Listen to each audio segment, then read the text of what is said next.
Good morning. This is your stat sensei, Mr. Spensei, and we're going to do a warm up for a confidence interval. We're not going to go all the way through it. We're just going to go part way. So the EPA requires that the mean exhaust emissions for a certain car size have no more than 1.4 grams of nitrous oxide per mile. Car manufacturer claims their new process reduces the mean level of exhaust emitted for the cars. A simple random sample of 33 cars, so we have a sample size of 33, is taken, and the mean level of exhaust emitted for this sample is 1.27. So X bar is 1.27. It is known the exhaust emissions are skewed right and have a standard deviation of 0.4. Okay, so it's skewed, which is not good for us, but we have a sample size of 33, so we're probably okay. Define the parameter of interest, check the conditions, and calculate a 99% confidence interval. Do not write the conclusions. All right, so we're going to define our parameter of interest. Well, it's always going to start off as let mu equal the true population mean amount of, what did we care about? Nitrous oxide emissions.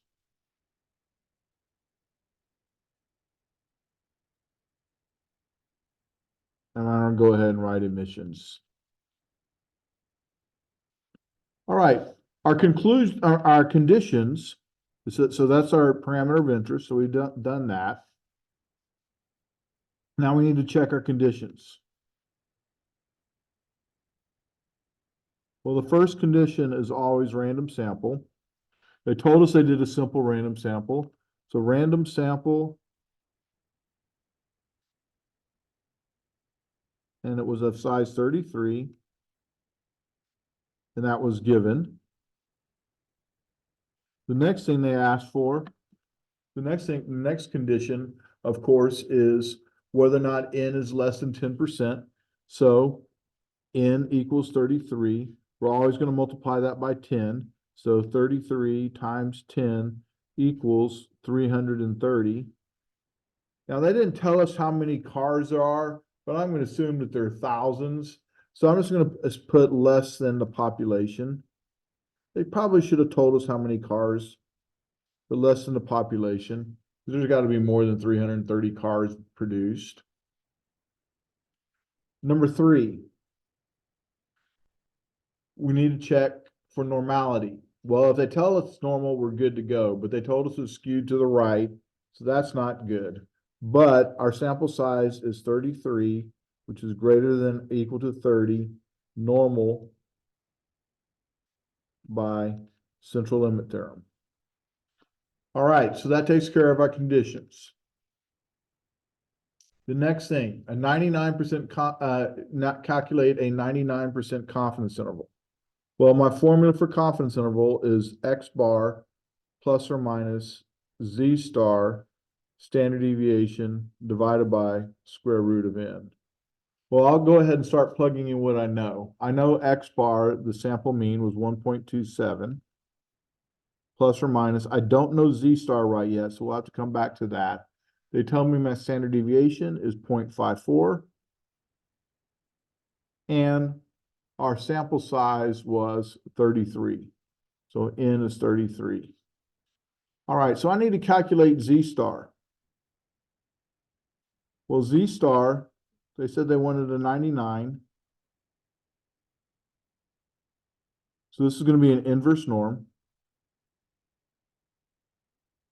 0.99, and because it's a Z, it's 0.1, and it's going to be centered. So let's go ahead and calculate that. Second vars, inverse norm, 0.99, mean is 0, standard deviation 1, centered, and we end up getting 2.57.